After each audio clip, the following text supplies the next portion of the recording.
Abavunaanibwa bano omusanvu omulundi ogwasemba okulabikako mu kkooti mu maaso g'omulamuzi Elizabeth Alviza abawaabi ba gavumenti bategeeza nga bwe baali tebannawa ludda luwawaabirwa biwandiiko ebikwata ku bujulizi obugenda okukozesebwa mu musango era ne basabayo obudde okutuukiriza kino.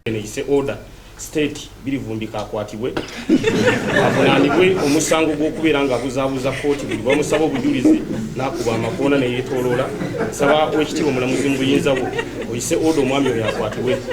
Bano baalagibwa okudda mu kkooti olunaku olwaleero era ku ssaawa 5 abavunaanibwa babadde batuuse ku kkooti.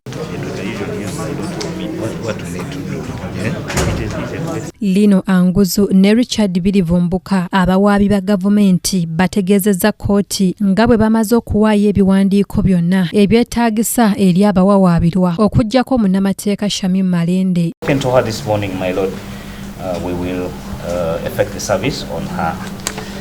My Lord, we also filed our application for witness protection. It is before your lordship, my lord, and we are waiting for the court to give us. Bannamateeka b'abavunaanibwa nga bakulembeddwamu Caleb Alaka, Moyizi Samuel, Shamim Malende, Geoffrey Tulyamusiima n'abalala babuulidde kkooti nga bwe bali abeeteefuteefu okutandika okuwulira omusango guno. We did file a bail application for A5 and A6 following the directive of the Court of Appeal, wherein we had appealed last time and they referred us back to this honorable court through the principal judge. Wabula Lino Anguzu omuwaabi wa gavumenti agambye nti abajulizi abamu tebaagala kulabibwa era nga baagala n'obukuumi. Omulamuzi bano abawadde amagezi okuteekayo okusaba kwabwe kuno mu buwandiike. Effect the service on her. My lord, we also filed our application for witness protection. It is before your lordship, my lord, and we are waiting for the court to give us a date when we can be heard. And my lord, we filed that application ex parte. Bannamateeka b'ababaka okuli Shamim Malende ne Geoffrey Tulyamusiima bategeezezza nga bwe baagala okuteekayo okusaba okw'okweyimirirwa okw'abantu baabwe ssaako n'abamu okusaba bateebwe kubanga tebalina kubeera mu kkomera. Because of forensics and physical evidence and then the right for us to look at it. Yes, so maybe we are seeking guidance. Maybe we could do this as court is trying to get for us a date for the various applications which are before you, my lord. Court for intention to file the human rights matter or enforcement matter, which we are going to do this week. Most obliged.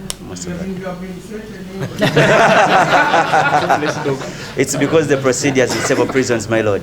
But we shall resolve emphasis on the bail application which we filed for A5 and A6. We pray that the same can be considered for ebiwandiiko ebikwata ku bujulizi obuleeteddwa bukakasiddwa kkooti era omulamuzi n'ateekawo olwanga lumu omwezi ogw'omwenda omwaka guno omusango okutandika okuwulirwa. Mu kufuluma kkooti wabaddewo okusika omuguwa wakati w'abantu b'ababaka ababiri Muhammad Ssegirinya ne Alan Ssewanya oluvannyuma lw'omubaka Ssegirinya okugwa ekigo ng'atwalibwa mu kaduukulu.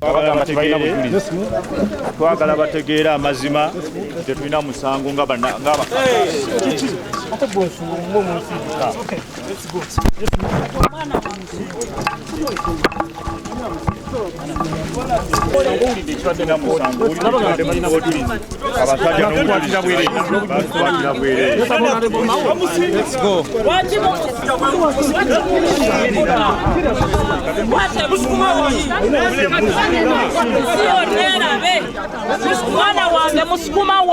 kino ababaddewo bakivumiridde era nga maama wa Ssegirinya agambye nti ayagala abasirikale abakoze kino bakwatibwe. Toyinza kusindika muntu ali ku mpingu n'atuuka oggwa emirundi ebiri ng'omusindika. Njagala omusirikale oyo oba amateeka weegali bamukwate bamusibe ku lw'omwana wange.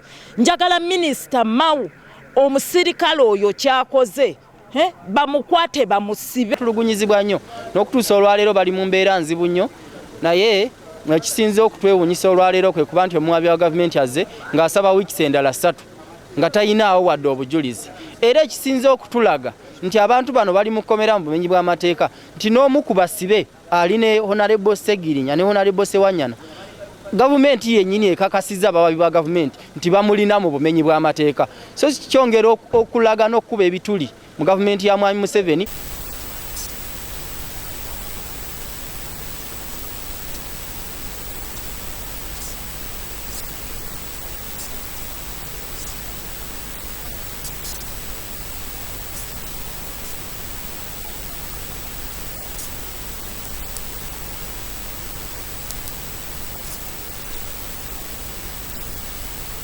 Shamim Malende ne Geoffrey Tulyamusiima bagambye nti bakyalemedde ku nsonga era nti ababaka bano n'abalala balina okufuna eddembe lyabwe. Motemu reports ezireeteddwa n'ebiwandiiko kwe baakebererwa medical examination reports bireeteddwa era kooti n'ebimaakinga. Wabula tusigazaayo obujulizi obulala obw'abajulizi nga 17 obugambibwa nti bujja kuleetebwa oluvannyuma lw'okubeera nti application ey'okutaasa abajulizi bano babeere nga bawa obujulizi mu kyama emaze okubanga mazima gayo nti tewali kintu wadde n'ekimu ekyogera okubaho bakiransi baffe bonna omusanvu nti balina omusango gwe bakola. Era bwe tugenze mu kkooti ne tugamba ezo tetuziinako obuzibu bonna ku lw'ensonga tezitwogerako. N'abajulizi be baleese 17 mu mpapula tugambye tebatuwogerako. However, wabaddewo issue eya omu ku namba 2 oba ku namba 2 gwe bayita Muwonge Judy. Muwonge Judy turaizinze concern nti ekisooka empapula ezimuleta mweno kooti tezimwogerako. Therefore talina musango ya talina kubeera mweno kooti. Olwo kooti netuwa omwaganya nti ku lunaku lwe tukomawo mu kooti omuwoleza wa gavumenti ajja kujja kunnyonnyola lwaki taliiko weewaawo banaba tebalina kunnyonnyola kulungi then ye bamute. Okusinziira ku ludda oluwaabi mu musango guno lugamba nti bano omusanvu okuli Mohamed Ssegirinya omubaka owa Kawempe North, Alan Ssewanya owa Makindye West, Serwadda Michael, Muwonge Judy, Wamala Bull, Mugerwa John ne Kanyike beetaba mu kutta abantu n'ebijambiya mu bitundu eby'e Masaka ne Lwengo omwaka oguwedde. Omulangira Jonjo Moses yakusakidde eggulire lino ku KTV Amalindirire.